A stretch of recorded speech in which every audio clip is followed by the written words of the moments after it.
Welcome to the newest episode of the podcast Architektura Powinna. My name is Claudia and today we are talking about flexibility as one of the aspects of a resilient, healthy city. And I invited two amazing guests, Amsterdam-based architects and urban designers, Maarten van Tuijl and Tom Bergevoet. Temporary architecture in itself I don't think is so interesting or important, but the realization that things need to be able to change is actually more fundamental, and that's what we're working on. Yeah, well, I think the whole assignment of sustainability, making our cities more sustainable, you can only think about this in a good way when you introduce time to your thinking. All can only happen, we can only make our cities more sustainable, more circular or more climate adaptive when we look with the eyes of time. Maarten van Tuijl graduated in advanced architectural design from Columbia University in New York, and after working for a couple of Dutch offices, he also collaborated, for example, with the Japanese architect Naoko Hikami at NAMA Architecture on various projects until 2011. And in addition to being a designer, Maarten is also a researcher and a lecturer at the TU Delft University and other various academies. Tom Bergevoet lived in Japan after studying architecture at TU Delft and worked there for Sana, based in Tokyo. He also worked at OMA in Rotterdam-based famous studio, or at the office of another fascinating Dutch architect, Herman Herzberger. In 2011, Maarten and Tom established an office called temp.architecture urbanism, where they've created an interesting multidisciplinary hub for researching and designing projects that focusing mostly on sustainability, transformation, circularity, and flexibility. So all the aspects that are basically crucial to create a healthy living environment, especially in such unpredictable times that we are facing. Maarten and Tom, they're both not only architects and urban designers, but also publicists. And indeed, we met because of their latest publication titled The Flexible City: Solutions for a Circular and Climate Adaptive Europe. So how can we make our cities, town, villages, public spaces more circular and climate adaptive? What does it actually mean? Why is it worth to look at the European scale? What are the tools that we already possess, and what are the future possibilities? And many, many more questions that I've asked my guests, Maarten van Tuijl and Tom Bergevoet. Welcome to the podcast, Maarten, Tom. Thank you. Big pleasure to be able to talk with you. I'm very happy about the subject that we are about to unravel here. We are both architects, urban planners, researchers, publicists, and teachers. So let's first place things in order and let's dig into it a little bit. Could you shortly introduce yourself to the listeners that might not be familiar with your profession and what you do? And I'm also very curious how the temp architecture urbanism started. So how did you get to know each other? Yeah, in which order? Maybe it's nice to start with how we met. Actually, Tom and I, we both studied in Delft. Also, we're from the same year, but it was quite a big year, I think, around 500 students. True. They had to give all classes twice because the big auditorium didn't fit in everyone. And the studios were kind of arranged according to last name. And Tom started with a B and I start with a V or a T, depending on how you... So we actually never met at university. That's true. Because I was always in the classes with people who had last names with a Z or with a Y or whatever. And Tom with a A or a C or a D. And then we actually met at OMA in Rotterdam when we both worked on a competition for a new airport in Zurich. And that's actually how we met. And we noticed we both have kind of wide interest. We can work hard. And that's Working kind of... on the competitions, I think, bond very well. Yeah, Yeah. that's true. Was that straight after TU Delft or a this little bit was later? During. Yeah, this was shortly before graduation, I think. Maybe 96, something like that. And then Tom went to Japan after graduation to work with Sejima. And I went to New York to study at Columbia. And then when we both came back in Amsterdam, we met up again and we joined to do a competition for a new stadskantoor in Rotterdam. And then we won. We won the first prize. And that was a good kind of seed to work further upon. And then a couple of years later, based on this competition, the city of Amsterdam approached us and said, well, this idea of putting a new ring on top of an existing building, because we proposed to put a new mega structure on top of the city, the town hall of Rotterdam and some other buildings. And then one of the urban planners in Amsterdam, Ton Schaap, saw this project, and he was working on a new extension of the Olympic Stadium in Amsterdam, and he could imagine something similar, and he asked us to make proposals for this. And this is kind of, I think, the start of our office in a way. That's true. And the interesting thing is that at that time, it was a monument, this stadium already. So the extension should be a temporary one. And we got familiar slowly with the temporary interventions, and we discovered the power of it because at that time already urban planning in the Netherlands, and I think also in other places in Europe, was a pretty tough thing to do. And we discovered that by introducing time in your way of thinking as an architect, you could reach more, you could achieve more results. And that's where our interest in temporary intervention started.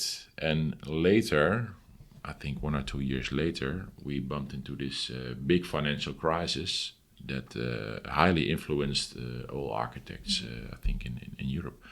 And we even discovered more possibilities using time and temporariness. And that's where the origin of our office name comes from. Temp means time, so we are really interested in time always, and in the process side of making architecture, and the process side of making cities. And then we came up with an exhibition which was about time and temporariness, and that exhibition became a book. And slowly we grew into an office together with a pretty strong base of interest in time and urban processes.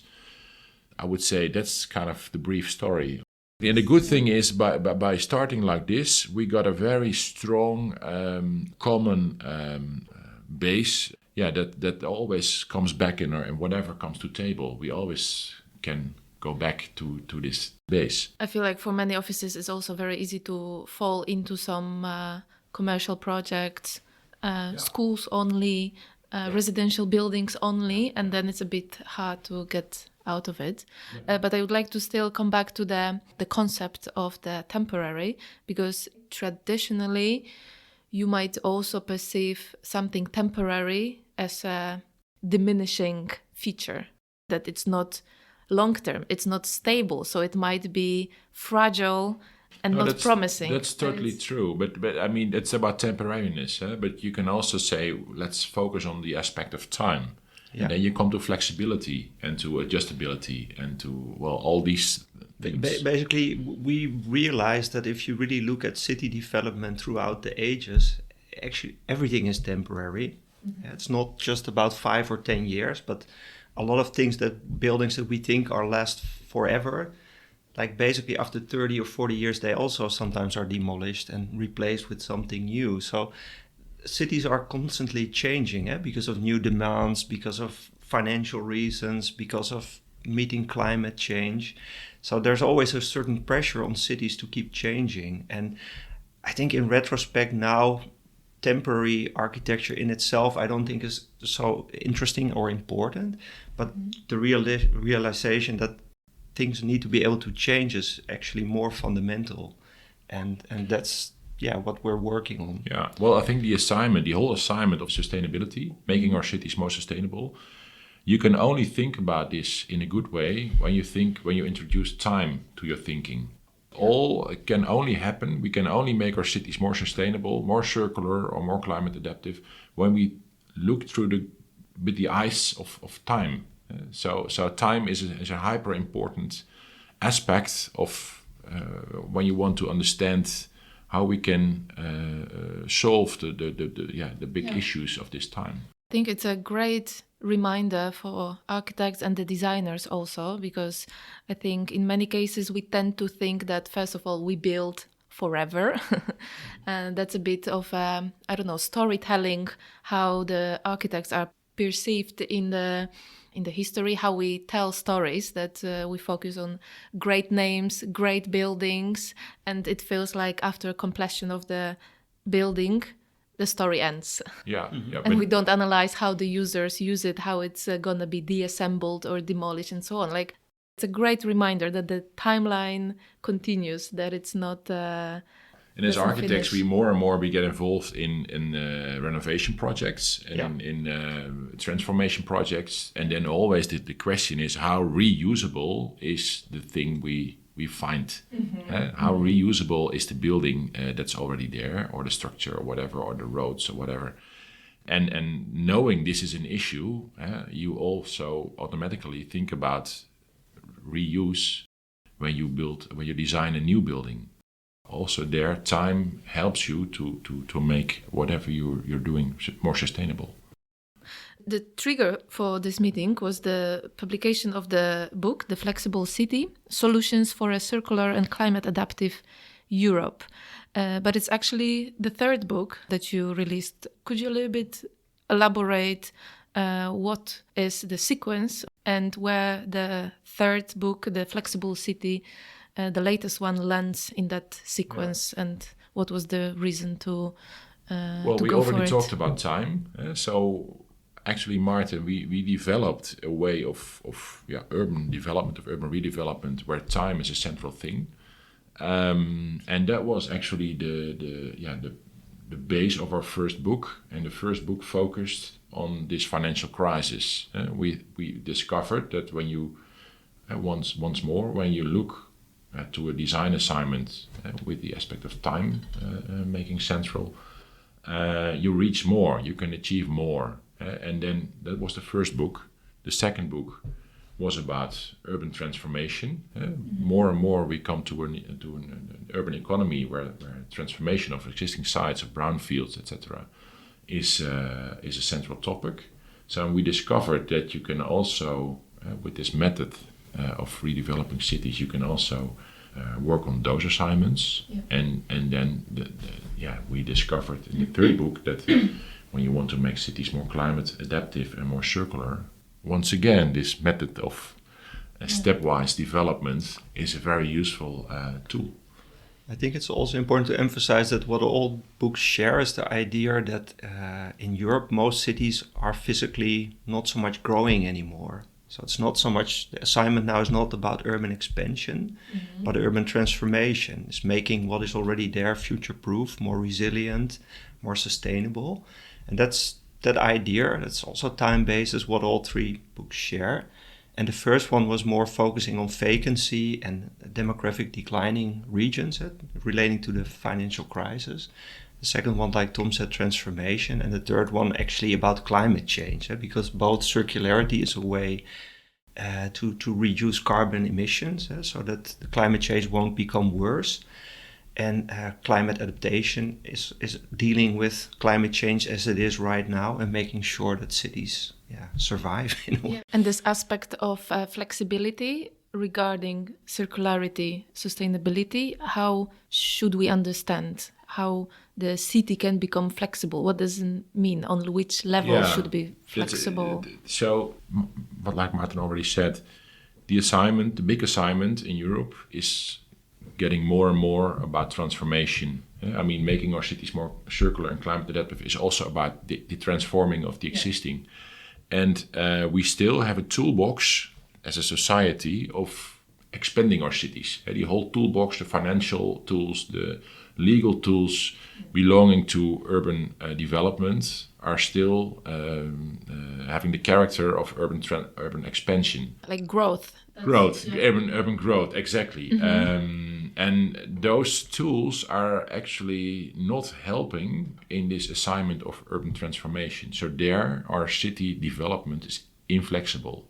So with our flexible city, we introduce actually tools all the time. We in every book we introduce 36 tools that help to bring in more flexibility in the system of urban development, of urban redevelopment or urban transformation.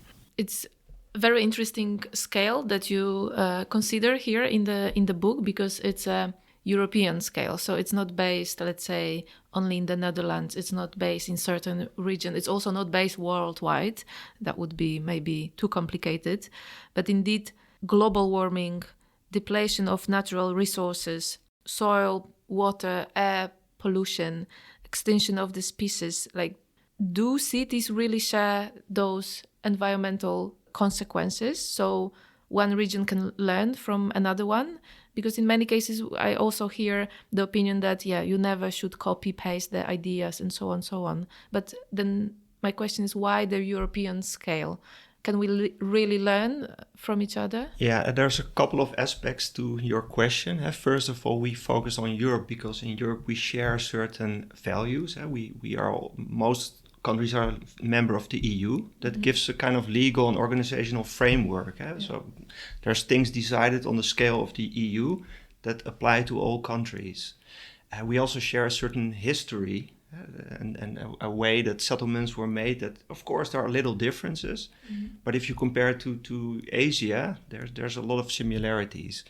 And the other aspect is that most of these challenges that you mentioned, like flooding or heat stress, they don't stop at national borders. They don't care about these kind of man-made borders. So these are things we have to deal with in a wider scale.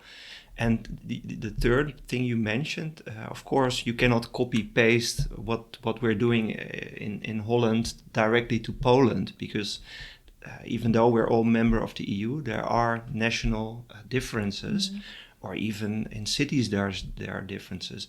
But it doesn't mean you cannot be inspired, or there's not things you can take. And this is also why we focus on the process. So we don't think you should copy-paste a design, like a design for a building.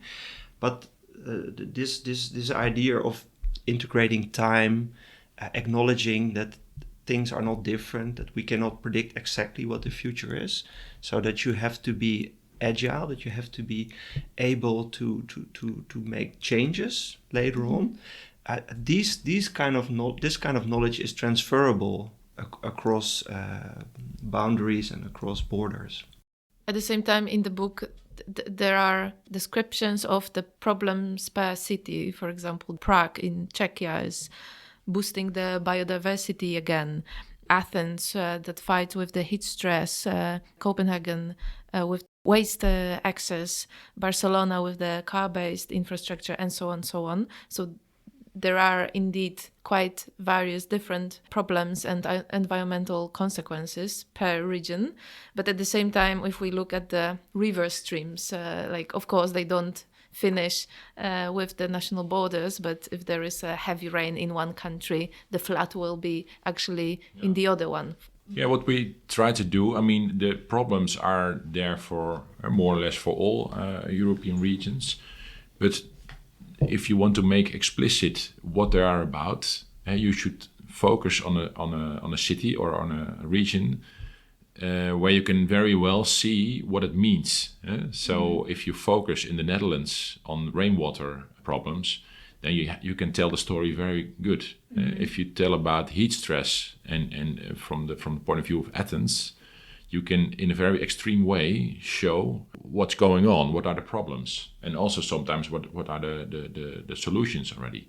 As for example, Prague is very interesting when it's about restructuring the green infrastructure, because they have ambitious plans in this municipality. And so we thought it's interesting to focus on very specific cities and regions to explain generic problems. Yeah, I think it's also important to stress out that in the book there's also a map on climate change that is related to different geographical conditions, because when you're more in the south, the climate change has different consequences than when you're up in the mountains, etc. But as Tom pointed out, the interesting thing is that some of the more extremes that are associated, for instance, to the south, heat stress, are also increasing in northern regions, like in Holland. We also, in the summer, we are confronted more and more with heat stress and drought. So in some aspects, certain regions are forerunners. Like in Copenhagen, they experience really heavy rains, crisis about 10, 15 years ago. Mm-hmm. So they already invested a lot of money and attention in rainproof measures. Even Greece is dealing with heavy rains more and more often. So they can learn from regions like Copenhagen on how to deal with this. And if we would focus a little bit on Dutch cities and, for example, Amsterdam, are there fields in Amsterdam how the city could embrace this flexibility more? Are there aspects, very crucial aspects, that the cities should focus more? Would that be the water issue? Yeah, there is a lot of knowledge about rainwater problems in Amsterdam, in the Netherlands, but especially in Amsterdam. And the interesting thing is that Amsterdam is like the rest of the Netherlands. It's a very flat city. Like a height difference of 20 or 30 centimeters is already very serious high difference. So, and these high differences, they play a crucial role in causing problems with rainwater, but also in solutions for rainwater. By playing a bit with those, with the profile of a street, for example, or a square or a neighborhood, you can increase the problems, but you can also solve the problems. So Amsterdam is interesting in that way because, by just introducing little height differences in the soil surface, you can play with this rainwater problem, and I think in that way it can be very inspiring city or place for other places in Europe. And because we are so much aware of the role our pavements play. But of course, these kind of actions will not fight the consequences of the environmental crisis, but mitigate. I have one quote from the book.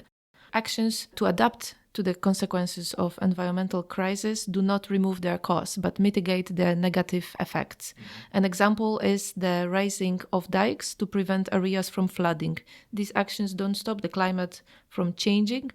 They keep our environment livable despite climate change. That's important message to remind, to keep reminding ourselves. Are there more misconceptions regarding this climate adaptive cities that we tend to forget? Well, yeah, I think it's an important point that you stressed out now. So the climate change is the issue, and to avoid that the climate change will become more extreme, it's very important to reduce carbon emissions, so that we get net zero carbon emissions. And that's also something that, for instance, the city Amsterdam is stressing, or Copenhagen, by promoting circular construction and making sure that buildings or the building construction process is responsible for a large part of carbon emissions. So this is a serious issue that we have to deal with. So that's also why we stress that out in our book. Yeah. Okay. Then let's talk about indeed actions and then the most effective tools to tackle this subject and to reduce the emissions in architecture. What are the important points to stress out here? How can we reduce emissions? I know it's a big question, how to reduce emissions in architecture, because probably it's hard to say that we should stop building and constructing. That would be ideal. That's a good remark. But I think that's, if you talk about the priority or where you have the biggest effect, that's the number one. Yes? Always be critical. Do we really need to demolish this old school and build a new one? Or do we really need 5,000 new apartments? Or do we have to redistribute the existing amount of housing more intelligently? So that's I think the first thing to do. And then the second one is to promote reuse. So if you need something, can you keep the existing building and make it adjustable for the future use again? So I think it's really important to try to demolish, at least almost prohibit demolition. And that's also one of the instruments in our book, a demolition ban. And it's actually interesting that when the book was released, there was no place yet that really had this as a regulation. True. And then later we were approached by Brussels, and they said, well, we actually have a demolition ban now in a certain zone. If you want to build a new construction, you really have to prove with the whole procedure that it's not possible to keep the existing structure. You have to give evidence why demolition is necessary somewhere. Yeah. And I think now it's way too easy to demolish buildings, because if you think of it, the structure usually of a building can last for 100 years or something. But in our financial logic, after 30 or 40 years, it's already downwritten and you can just demolish it. But from a carbon point of view, that doesn't make sense. Yeah, it takes so much energy plus emissions to demolish and then to construct something new. Yeah, true. Of course, the Netherlands also tries to be ahead and place more legal restrictions above only European Union, but push it further with a lot of new regulations regarding the materials and what are the emissions of the building, like with this environmental performance of the building, MPG. But it's also interesting because even those very good legal restrictions sometimes have some imperfections. I mean, with this legal tool, for example, the wood as a building material performs worse than concrete and steel. And now I think that the legal action is the bottom line. We cannot really trust purely moral choices of the clients, designers, everyone else. It's like those legal factors and financial cases are in lead. How can we stimulate that it's not only the financial and the growth in the lead? Of course, it's a complex thing, developing a city or redeveloping a city. And of course, if you introduce a demolition ban or something similar, you make your city less flexible because there's more restrictions. So the interesting question, I think, is can we also take away some restrictions, some other restrictions, to be more flexible, to be more flexible on other aspects. And I think that's the exercise we have to do. Of course, I mean, if you want to change your way of working, you can introduce limitations, but I think it's also fair to look to introduce more possibilities in a way. But it's a very general remark I make now. Of course, we have subsidies that can stimulate a certain new development, competitions. But also legally, you can change the law in such a way that, on some aspects, it's easier to earn money in another way. Or in that way, I think we should also redesign our system of urban planning. And I feel like sometimes there is a big gap between the theory and the practice, but it's also because you're dealing with innovation, stimulating these kind of new ways of construction. It's not only about bio-based or wood construction, but also detachable construction, that you can more easily take buildings apart in the future. Yeah, this is not the traditional way to build, so it takes effort and time to slowly introduce this into mainstream. And I think it's interesting to mention that there's also big groups, sometimes stimulated by the government. For instance, in Holland, we have Cirkelstad, which is initiated by the national government, where all kinds of private partners, universities, municipalities join, and they also acknowledge, okay, if we want to promote wood construction, it's important that carbon storage is also credited and appreciated. So they, among themselves, they have their own standard on top of MPG to make sure that this circular ambition is promoted. And this is not something to take lightly, because they're like big clients, like universities who build a lot of buildings, municipalities who can determine within our city we have to fulfill this code. So sometimes even without legislation, you can internally say, okay, we decide on this framework, and buildings that are coming out of our system have to fulfill these restrictions. So there's also shortcuts or ways that you can speed up things, and it's happening. It's going faster than you might think.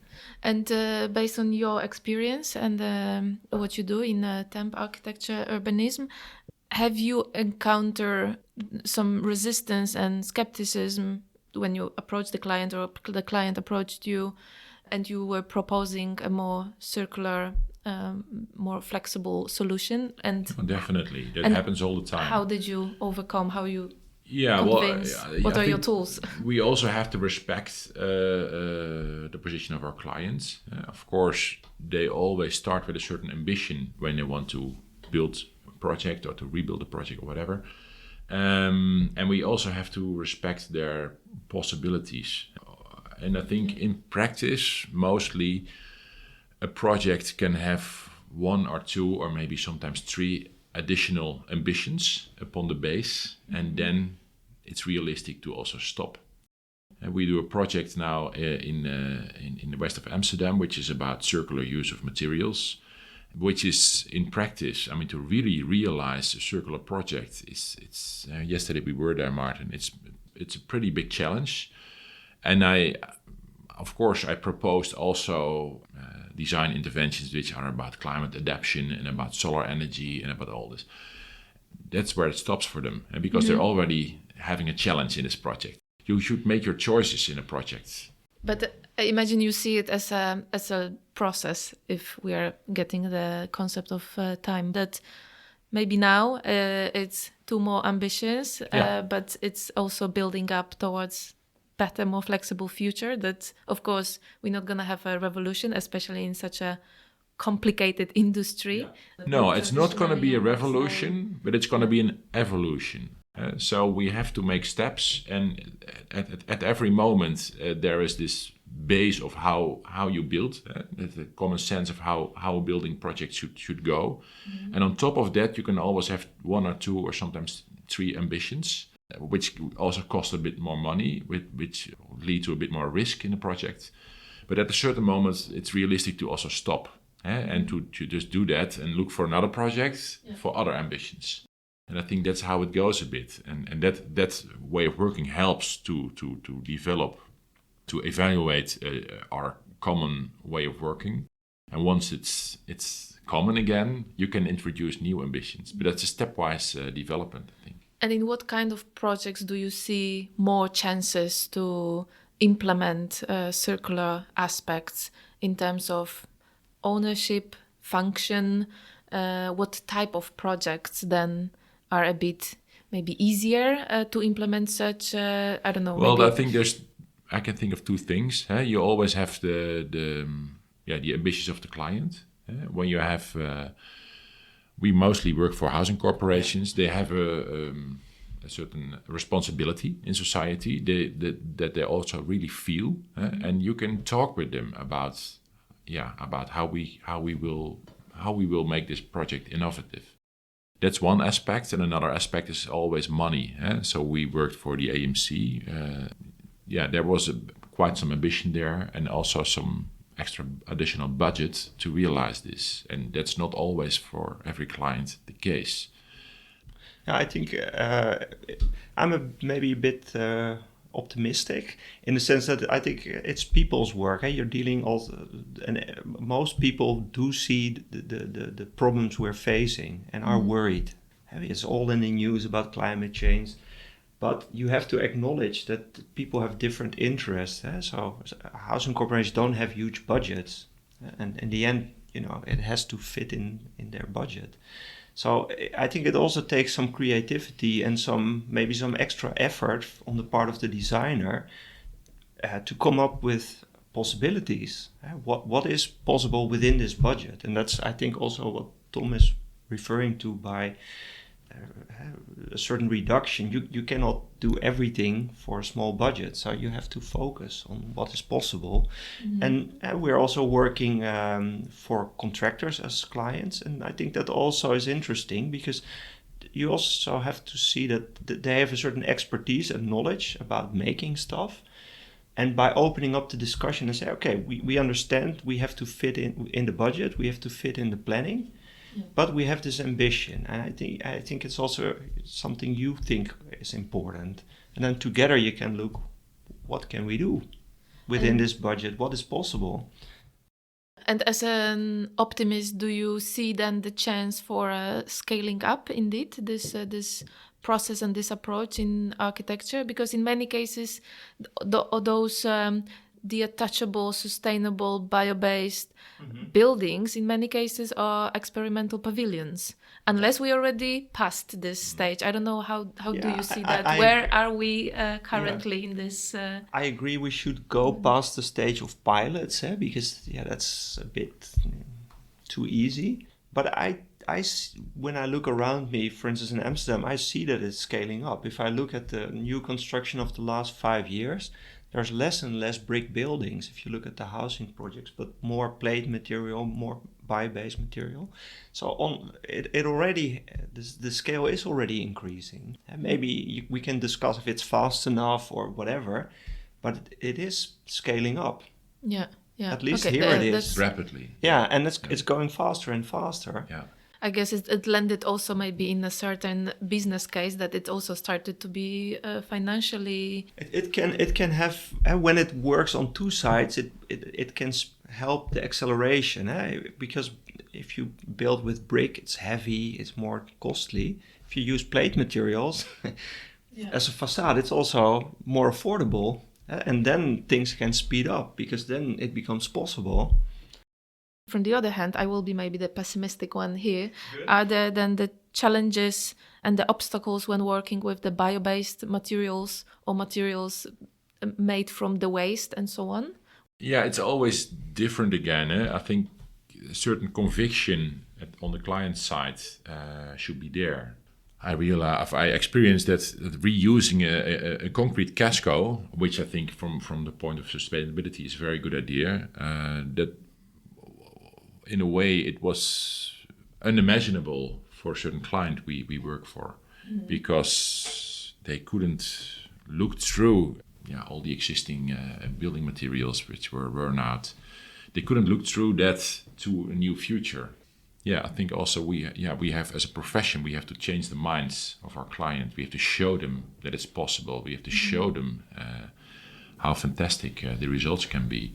But on the other hand, you have to get a chance first to show it. So it's an interesting time, I think.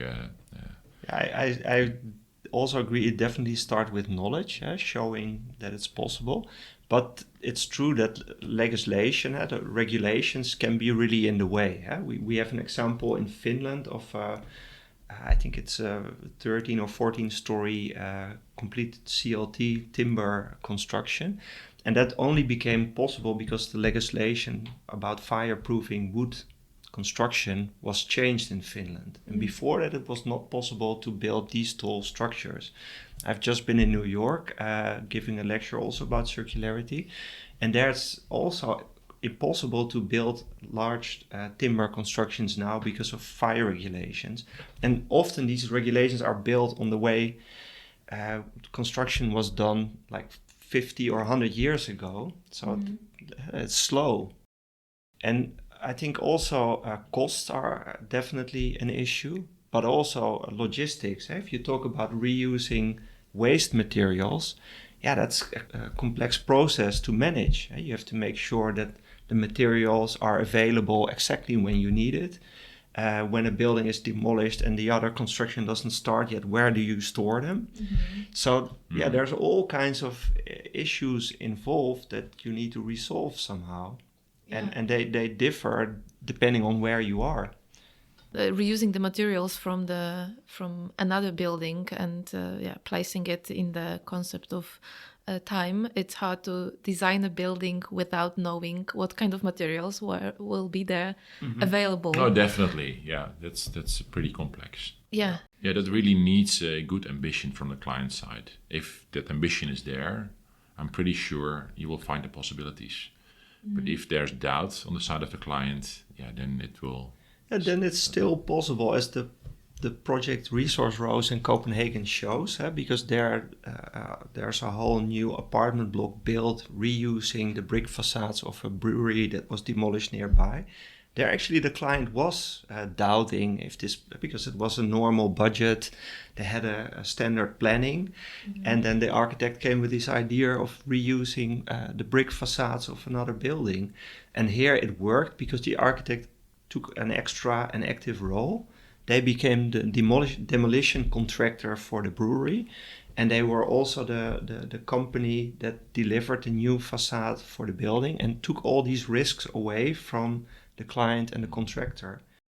And in this way, they also earned some extra money because they were also paid for the demolition. They were also paid for the new facade to invest in this in this innovative process. Because it costs more money in the end. It takes more time.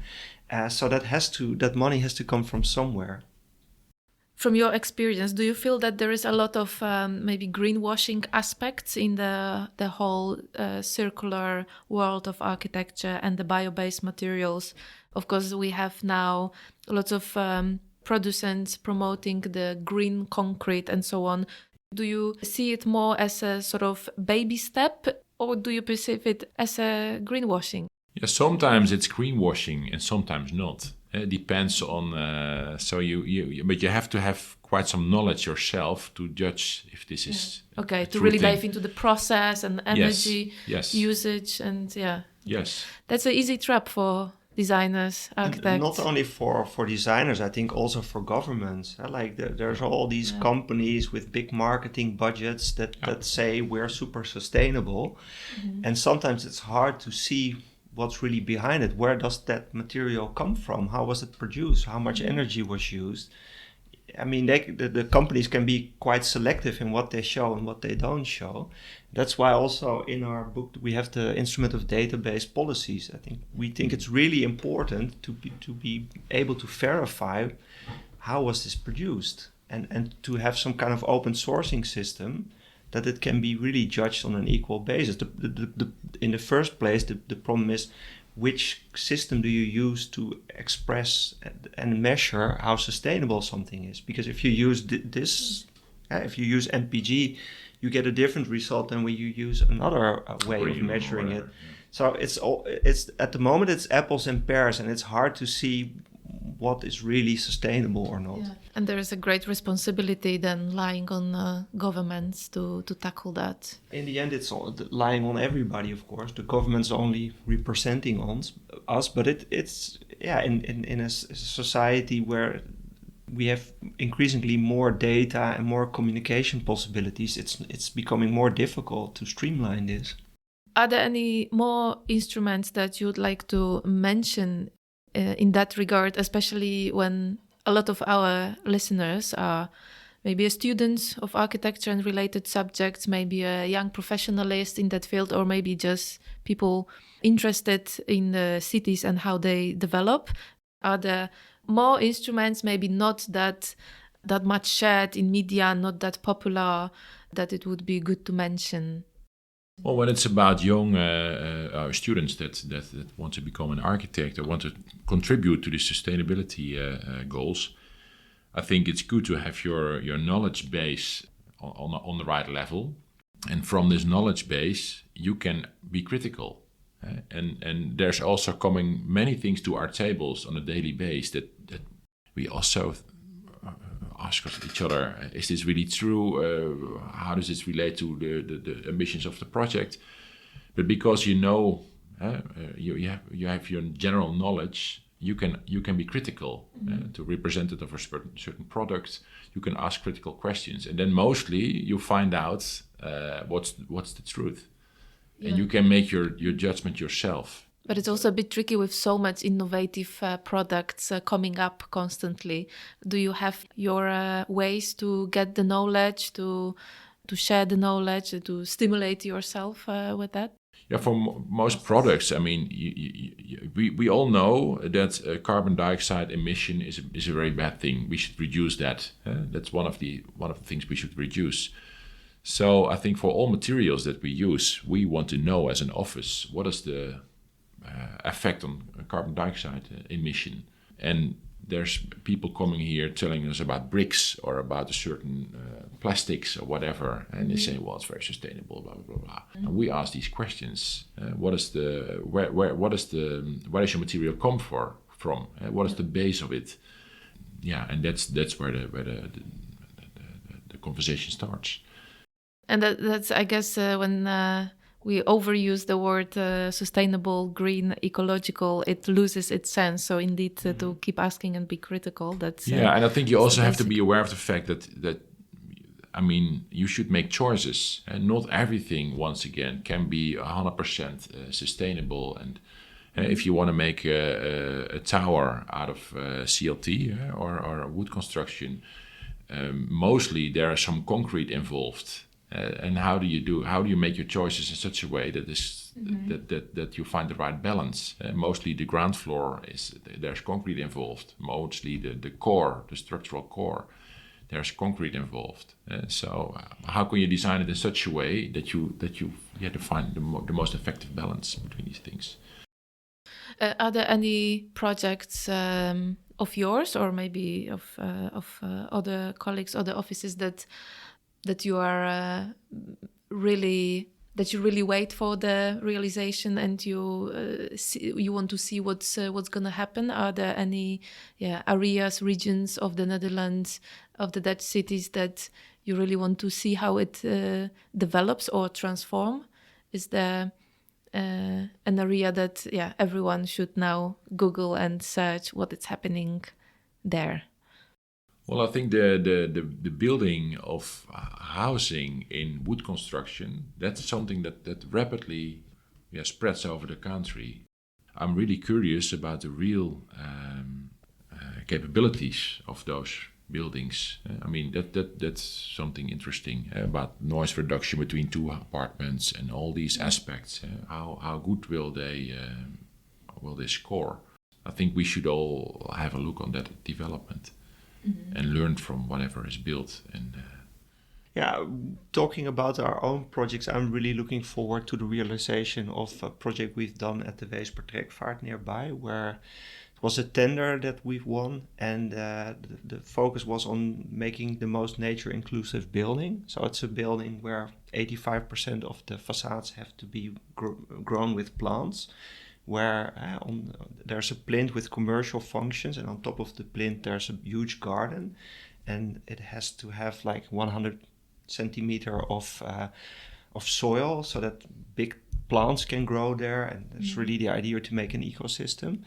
So I think it's quite a revolutionary building, and I'm really looking forward to see it built and see if the assumptions we've done, if it really works, because we're putting planters on the fourth floor of buildings, so the plants can keep growing, and so it's in a way innovative, and I'm really looking forward to see it realized.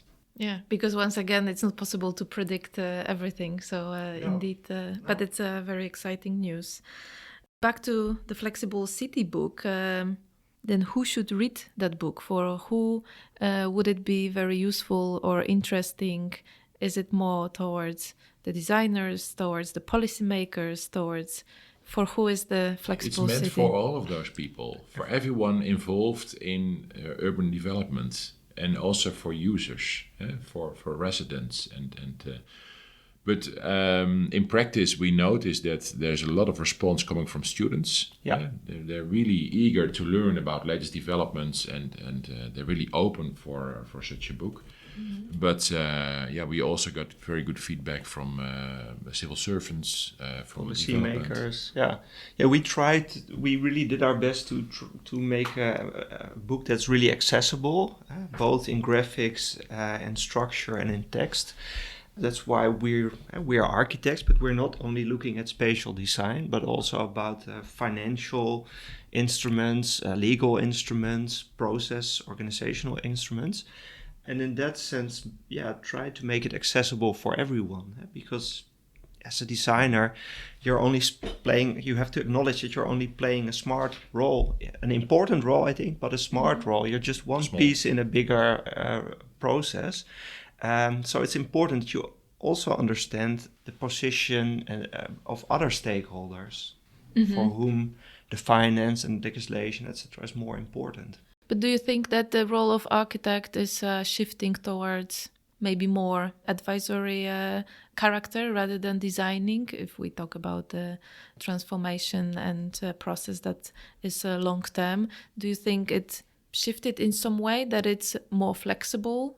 I think an architect is in any way a consultant, but I think the design will always play a key role. I think the additional value of the architect is that he or she can bring together all these different interests, rules, budgets, stuff, and turn it into something homogeneous that answers all these questions and solves all these problems, and that additionally also looks good and feels good if he or she does his job well.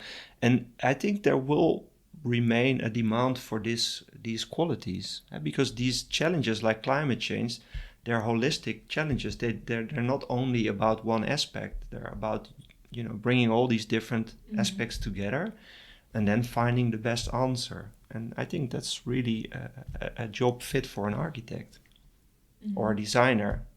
And I think when it's about the role of the architect, we are designers of space, but I think we should also we are also able to design or redesign a process, and I think that's a chance for architects, I think, to also design other aspects of a project. And when talking about the transformation, in the way it feels that the spatial conditions will be already given because we keep the casco, the structure of the building. Maybe the aesthetics in a way will be given because of the material that we might reuse. So those aspects, the role, what the architect can influence might change, right? Might shift. I'm not sure, actually. You always have this factor of interpretation of the given things. You always have to reread a certain site or a certain material, and there's always choices to make, and those are design choices. Are you also staying an optimist like Maarten regarding I'm optimistic, as an architect. When you're not optimistic as an architect, you should stop. Because it's about improving the world. I mean, if you lose your hope on improving things, then I think, that's the essence of an architect. I think optimism. So and the question is always, how should we develop ourselves? How should we reposition ourselves? What should we learn in order to work on the most urgent things, most urgent challenges that a society has?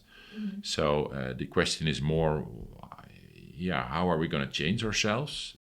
The base attitude should be optimism. Yeah, optimism without being naive. So it takes a certain thorough understanding of what the challenges are, what can you really affect and what can't you affect, and be realistic about it. But within these restrictions, there's still a lot of things you can achieve. And to make it a bit more concrete, I think there's always decisions that can be made, as Tom pointed out. For instance, even if the structure of a building is already fixed, that you reuse the structure, and it's a given fact that you have to use bio-based materials, for instance wood, then still it makes a difference whether it's wooden planks that are placed vertically or horizontally. How do you make a balance? There's always design questions, no matter whether it's not a new construction or reuse, doesn't matter. There's things that have to be, everything around us is designed. Maarten, Tom, thank you for the conversation and sharing the knowledge and experience on the flexible city. Thanks for your invitation. Thank you for listening to this episode. I hope you found it intriguing and valuable. Let me know what are your thoughts on the subject, and if you are searching for more information regarding the climate adaptive cities, then don't hesitate to check out the book or the links in the description of this episode. I do recommend. And that's it in this episode. You can find me on my social media channels such as Instagram or LinkedIn under the name Architectura Powinna, which means architecture should.